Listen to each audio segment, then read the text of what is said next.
नमस्कार आदाब दोस्तों, मैं साजिद मलिक हूं। आप समाचार वाले देख रहे हैं। अब हम आपके लिए लेकर आए हैं एक ऐसा शो जिसका नाम है आम आदमी के सवाल।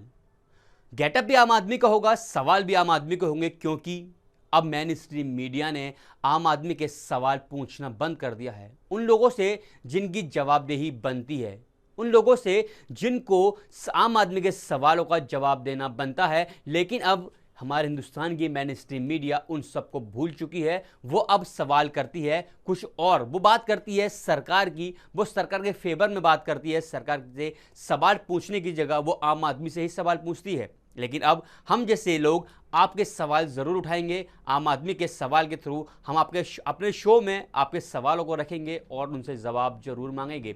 इसी के तहत आज हम लेकर आए हैं एक ऐसा शो जिसके बारे में हम आपको बताएं कि एक वीडियो सोशल मीडिया पर लगातार वायरल हो रहा है। जो वीडियो विकास दिव्य कीर्ति का बताया जा रहा है। विकास दिव्य कीर्ति कौन है, इसके बारे में भी हम आपको ज़रूर बताएंगे। लेकिन उससे पहले मैं आपको बता दूं कि जो विकास दिव्य कीर्ति का वीडियो वायरल हो रहा है, उसको लेकर के ट्विटर पे 10 नवंबर से लगातार #बैन दृष्टि IS के एक ट्रेंड चल रहा है। लगातार लोग उसको ट्रेंड कर रहे हैं, उसको लेकर के #बैन दृष्टि IS को ट्रेंड करा रहे हैं। और इसको ट्रेंड कराने में कोई आम आदमी नहीं है, कोई हम जैसे आप जैसे लोग नहीं हैं। ये वो लोग हैं जो अपने आप को पत्रकार कहते हैं, ये वो लोग हैं जो अपने आप को सोशल एक्टिविस्ट भी कहते हैं, और इनमें वो लोग भी हैं जो अपने आप को बीजेपी के नेता भी कहते हैं।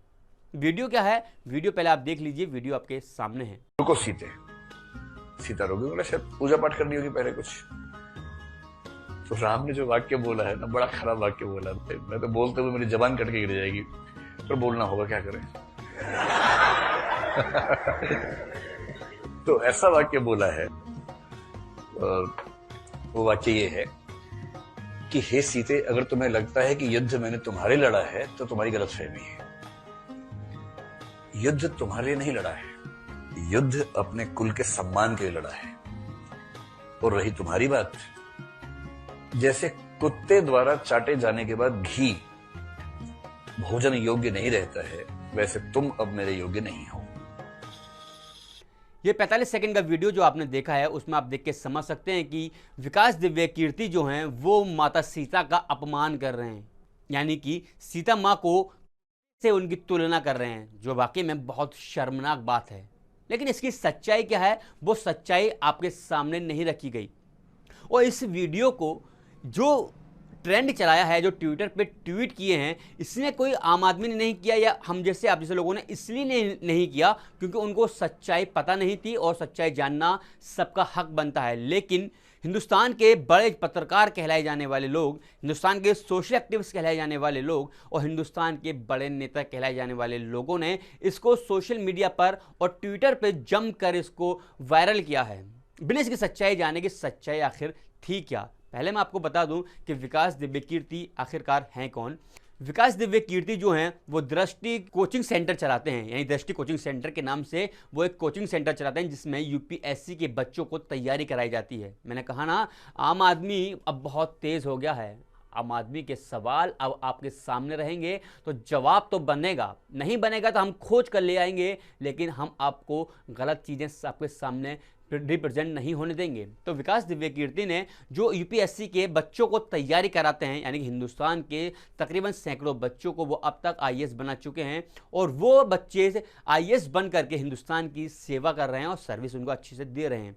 लेकिन लोगों को पता नहीं क्या चला कि किसी भाई साहब ने सन 2018 और 2019 का एक वीडियो विकास दिव्य कीर्ति का लेकर आए और उसको एडिट करके सोशल मीडिया पे वायरल कर दिया, जिसमें वो अपने बच्चों को कोचिंग के टाइम पर एक कोड दे रहे थे, मतलब कुछ समझा रहे थे उनको, जो रामायण और महाभारत से कुछ लिंक था उसको समझा रहे थे, जिसको किसी ने 45 सेकंड का निकाल कर, जिसमें कहा जा रहा है कि विकास दिव्य कीर्ति जो हैं वो माता सीता का जो है के साथ में उनको मिला करके उनका अपमान कर रहे हैं, जो कि गलत बात तो है, क्योंकि आप किसी भी धर्म के, मजहब के, किसी के भी इस तरह से मजाक नहीं उड़ा सकते। लेकिन सबसे गलत बात क्या है वो मैं आपको बता दूं। सबसे गलत बात यह है कि आप किसी चीज़ को कट करके, छोटा करके उसको आप दिखाएंगे तो उससे लोगों की नज़रों में गलत मैसेज जाता है और लोगों में नफरत फैलना शुरू हो जाती है। हिंदुस्तान में आजकल यही चल रहा है दोस्तों, और सबसे ट्रेंडिंग भी है। बस किसी भी मज़हब के बारे में छोटी छोटी क्लिप लाओ, मजाक उड़ाओ और उसको सोशल मीडिया पे वायरल कर दो। लेकिन अब सोशल मीडिया इतना कमज़ोर नहीं बचा है, अब सोशल मीडिया ताकतवर है। वो अगर चीज़ों को फैलाता है, नफरत फैलाता है, तो कुछ लोग, हम जैसे लोग, आप जैसे लोग, उसको लेकर के लोगों के सामने सच्चाई लाते हैं, जिससे कि लोगों को सच्चाई भी पता लगे। जब ये चीज़ें लगातार सोशल मीडिया पर चलती रहीं तो द लल्लन टॉप ने विकास दिव्य कीर्ति को अपने शो पर बुलाया और उनका एक इंटरव्यू रखा। विकास दिव्य कीर्ति ने अपने इंटरव्यू में पूरी बातें रखी और कुछ चीज़ें जो उन्होंने बताई वो हम आपके सामने बता दें कि विकास दिव्य कीर्ति ने क्या क्या कहा था। तो मैं अपने पास से बच्चों को कुछ नहीं समझा रहा था, बल्कि मैं एक किताब का कोट दे रहा था, यानी कि किताब के ही मैं दायरे में ही बात कर रहा था। जो किताब में लिखा था वो उस बच्चों को समझा रहा था। लेकिन जिस तरह की चीज़ें सोशल मीडिया पर दिखाई गई थी वो सच्चाई नहीं है, बल्कि जो सच हकीकत उस किताब में, रामायण में उन्होंने कहा है कि जो रामायण वाल्मीकि रामायण में लिखा है और महाभारत में जो लिखा है वही मैं बच्चों को समझा रहा था। असल में विकास दिव्य कीर्ति जो हैं वो एक राइटर की किताब थी, उसके बारे में उनको बता रहे थे। किताब का आपके सामने है, किताब का नाम है संस्कृति, वर्चस्व और प्रतिरोध, जिनके राइटर हैं पुरुषोत्तम अग्रवाल। पहले मैं आपको थोड़ा सा पुरुषोत्तम अग्रवाल के बारे में बता दूं कि पुरुषोत्तम अग्रवाल हैं कौन। पुरुषोत्तम अग्रवाल जो हैं वो जेएनयू के प्रोफेसर रहे हैं। तकरीबन 30 साल तक उन्होंने जेएनयू में अपनी सर्विस दी है, वहाँ के बच्चों को पढ़ाया है। एज ए प्रोफेसर उन्होंने बच्चों को ट्रेन किया है, बच्चों को पढ़ा करके बच्चों को कामयाब किया है, और वो यूपीएससी के मेंबर भी रहे हैं। यानी कि अगर हम पुरुषोत्तम अग्रवाल के बारे में कहें तो पुरुषोत्तम अग्रवाल कोई छोटे मोटे बच्चे नहीं हैं, या कोई आजकल के वो सोशल मीडिया वाले बच्चे नहीं हैं, बल्कि पुरुषोत्तम अग्रवाल तकरीबन 30 साल से ज़्यादा अपनी सर्विस जेएनयू में दे चुके हैं। और उनकी जो किताब लिखी होती है, यानी कि जो कुछ वो कोट उसके अंदर करेंगे तो वो कोई हवाई में कोट नहीं करेंगे। वो सोशल मीडिया पर जो लोग करते हैं ना कि बस आधी खबर लाए और सबके सामने रख दी, वो उसमें से नहीं करते हैं, बल्कि वो अच्छे से रिसर्च करते हैं और उसको छानबीन करके ही कुछ लिखते हैं, जो अपनी किताब में वो लिख के देते हैं लोगों को। विकास दिव्य कीर्ति पढ़ा रहे थे अपने बच्चों को, तो उसके किताब का एक कोट था जो हमने अभी द लल्लन टॉप से कुछ स्क्रीनशॉट लिए हैं, जो आपके सामने हम आपको दिखा रहे हैं कि वो क्या कहना चाह रहे थे और क्या बता रहे थे। दिव्य कीर्ति बता रहे हैं कि वाल्मीकि रामायण के उत्तरकांड में इसका प्रसंग आता है। जो चीज़ें वहाँ चल रही थी, उन्होंने कहा था कि मैंने जो वहाँ बोला है उसका पूरा का पूरा जो चीज़ें हैं वो वाल्मीकि रामायण के उत्तरकांड में इसका प्रसंग आता है। वो कह रहे हैं कि वाल्मीकि रामायण के उत्तरकांड में लिखा है कि सीता समझती रही कि युद्ध उनकी मुश्किल के लिए हुआ है। राम इस खुशफहमी की कोई गुंजाइश नहीं छोड़ते, ये जो युद्ध किया, विजय प्राप्त की, यह न तिय दर्शम मया कृत, यानी कि तुम्हारे लिए नहीं किया। यानी कि विकास दिव्य कीर्ति कह रहे हैं कि जो मैंने बोला है उसको अगर आप वाल्मीकि रामायण के उत्तरकांड में पढ़ेंगे तो उसमें साफ साफ लिखा है, उसके अंदर लिखा है कि जो भी चीज़ हैं वो राम जी कह रहे हैं सीता जी से कि ये जो मैंने युद्ध किया वो मैंने आपके लिए नहीं किया है, आप इस खुशफहमी को छोड़ दीजिए, ये जो युद्ध किया है, जो युद्ध की विजय प्राप्त की है, वो आपके लिए नहीं किया है। और आगे वो कहते हैं, वो बताते हैं कि पुरुषोत्तम जी, जो पुरुषोत्तम अग्रवाल अपनी किताब में लिखते हैं, जो रामायण को कोट करके लिखते हैं और महाभारत को भी कोट करके लिखते हैं, वो कह रहे हैं कि आगे पुरुषोत्तम अग्रवाल अपनी किताब के अंदर लिखते हैं, वो कहते हैं कि वाल्मीकि रामायण के संदर्भ में 6/115 और 19 से 21वें श्लोक तक, यानी कि 19 से लेकर 21वें श्लोक में जो 3 श्लोक दिए हैं उसमें लिखा है, उसके अंदर भी जो आपके सामने चल रहा है, आपकी स्क्रीन पे आप देख सकते हैं, जो हमने द लल्लन, हम आपको बार बार बता रहे हैं कि हमने जो स्क्रीनशॉट लिए हैं वो द लल्लन टॉप से लिए हैं, और आपकी स्क्रीन पे जो चल रहे हैं उसके बारे में क्या लिखा है वो बता रहे हैं कि वाल्मीकि रामायण के संदर्भ में 6/115 और 19 से लेकर के 21वें श्लोक में जो 3 श्लोक दिए हैं उसमें लिखा है, क्या कोई अच्छे वंश में जन्मा तेजस्वी पुरुष ऐसी नारी को जो दूसरे के घर में रहकर आई हो, मैत्री की लोभ में पुनर्वार ग्रहण करेगा? मैंने तुम्हारा उद्धार किया है, मेरा उद्देश्य सिद्ध हो गया है, अब तुम्हारी जहाँ इच्छा है चली जाओ। जब विकास दिव्य कीर्ति अपनी क्लास में बच्चों को पढ़ा रहे थे और वो पढ़ाते वक्त बच्चों को जब बता रहे थे, जो एक उदाहरण दे रहे थे, जिसका छोटा सा क्लिप लेकर के लोगों ने ये कहना शुरू कर दिया कि उन्होंने सीता जी की तुलना, लेकिन उन्होंने पूरा कोट क्यों दिया था, जो पूरी वीडियो थी वो लोगों ने दिखाई नहीं, बल्कि उसका काट करके उन्होंने कह दिया। लेकिन जिसका पुरुषोत्तम अग्रवाल अपनी किताब में जो लिखते हैं, और उसको पुरुषोत्तम अग्रवाल जो लिखते हैं वो रामायण से लाई हुई श्लोक में से ही उसको लिख करके सबके सामने अपनी किताब में लिख करके उसको दिखाते हैं।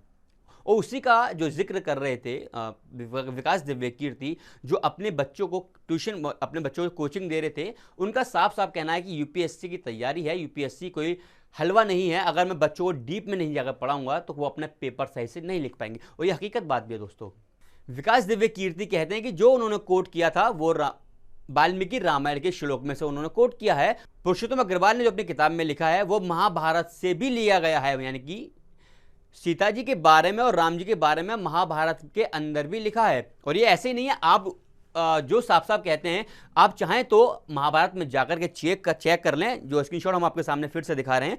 महाभारत के पृष्ठ संख्या 1918 और 1919 के 251वां अध्याय में श्लोक नंबर 13 पर मार्कंडेय कह रहे हैं, मिथिलेश नंदिनी तुम्हारा आचार विचार शुद्ध रह गया हो अथवा अशुद्ध, अब मैं तुम्हें अपने उपयोग में नहीं ला सकता। ठीक उसी तरह जैसे कुत्ते के चाटे हुए भविष्य को कोई भी ग्रहण नहीं करता है।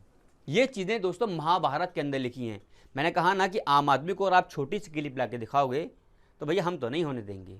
हम लाएंगे, असलियत ढूंढ कर लाएंगे और सबके सामने, उस आम आदमी के सामने ज़रूर रखेंगे जो आज के टाइम में इन चिरांदू पत्रकार और छोटे मोटे जो नेता बने घूम रहे हैं, जो सच्चाई नहीं दिखा रहे हैं, उन झूठे पत्रकारों से भी हम आपको बचाएंगे ज़रूर और ला करके आपको दिखाएंगे। मैंने कहा ना, वीडियो में दिखाया गया है, वो कह रहे हैं कि जो कुत्ते का चाटा हुआ होता है, यानी कि उसकी तरह से वो माता की सीता की तुलना कुत्ते से कर रहे हैं। लेकिन ये साफ साफ महाभारत में लिखा है। महाभारत के श्लोक नंबर 13 में पृष्ठ संख्या 1918 और 1919 के 251वां अध्याय में साफ साफ लिखा है, जिसमें मार्कंडेय साफ साफ कह रहे हैं कि मिथिलेश नंदिनी तुम्हारा आचार विचार शुद्ध रह गया हो अथवा अशुद्ध, मैं अब तुम्हें अपने उपयोग में नहीं ला सकता।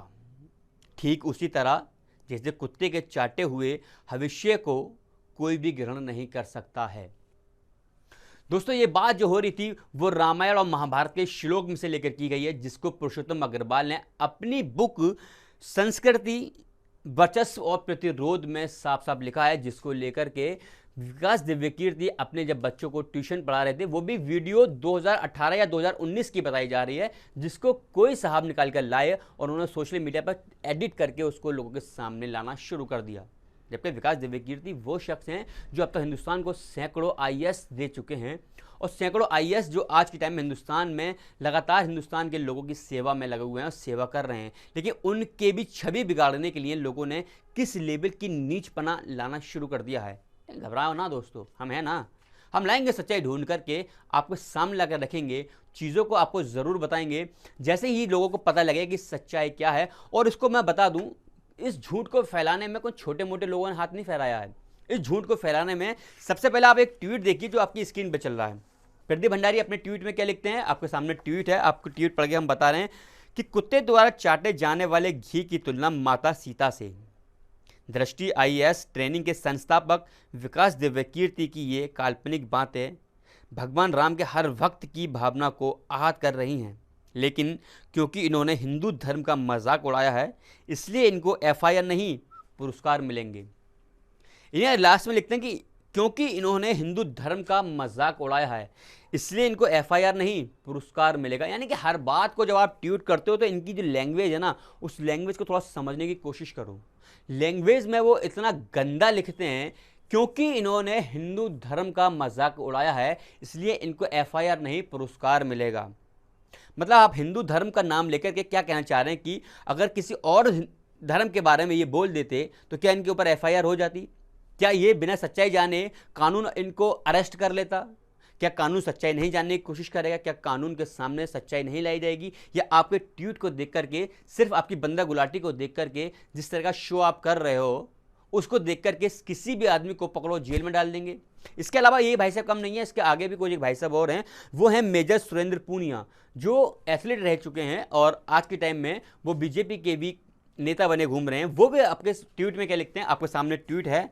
सुना है ये सज्जन कोई आईएएस कोचिंग चलाते हैं, ये माता सीता की तुलना कुत्ते द्वारा चाटे जाने वाले घी से कर रहे हैं, कैसे आईएएस बनाएंगे सोच लो। ये सारे लिबरू कोई कसर नहीं छोड़ते सनातन धर्म की तौहीन करने की।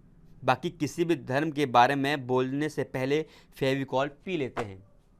हर बात को लेकर के जब ये लोग ट्वीट करते हैं सबसे पहले धर्म को बीच में ले आते हैं। जो विकास दिव्यकीर्ति अपने क्लास में बच्चों को पढ़ा रहे थे, तो कम से कम आप लोग अगर दिमाग खोल करके इसके पढ़ लेते तो शायद ये लोग ट्वीट नहीं करते कि किस तरह की वीडियो को नहीं ये आपके सामने ला करके शो करते और दिखाते कि इतने पुराने वीडियो को अब ला करके दिखाया जाए और लोगों के अंदर नफरत फैलाई जाए।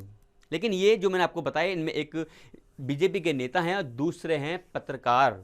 जो अब मैंने कहा ना कि आज के टाइम में पत्रकारों ने अपना काम छोड़ दिया है, वो सरकार से सवाल नहीं करते हैं, जिनकी जवाबदेही बनती है वो आज के टाइम में ऐसी सी वीडियो ला करके लोगों के सामने रख देते हैं और ला करके बस बंदा गुलाटी मारते हैं। बंदा गुलाटी मार करके लोगों को कंफ्यूज करना, लोगों को परेशान करके लोगों के बीच में नफरत फैलाना शुरू कर देते हैं। लेकिन आम आदमी के सवाल जो हम शो लेकर आए हैं उसमें हम ऐसे ही लोगों को लाते रहेंगे, लोगों से सवाल करते रहेंगे, उनके जवाब का इंतज़ार करते रहेंगे कि कब वो अपने जवाब देंगे और कब लोगों को सामने झूठ फैलाना बंद करेंगे। मैंने कहा ना दोस्तों, आम आदमी के सवाल जो आएंगे आम आदमी के ही गेटअप में आएंगे, आम आदमी के ही कैरेक्टर में आएंगे। वही गेटअप रहेगा, वही तरीके से पूछेंगे, जवान भी वही रहेगी, लैंग्वेज भी वही रहेगी, गाँव की भी रखेंगे, ठेठ भी रखेंगे, हर तरह की लैंग्वेज रखेंगे, लेकिन इन चिरांदों से सवाल तो ज़रूर पूछेंगे। हमें ऐसे ही सपोर्ट करते रहिएगा और जैसे ही देखते रहिएगा हमारा शो आम आदमी के सवाल, ओनली ऑन समाचार वाले। जय हिंद।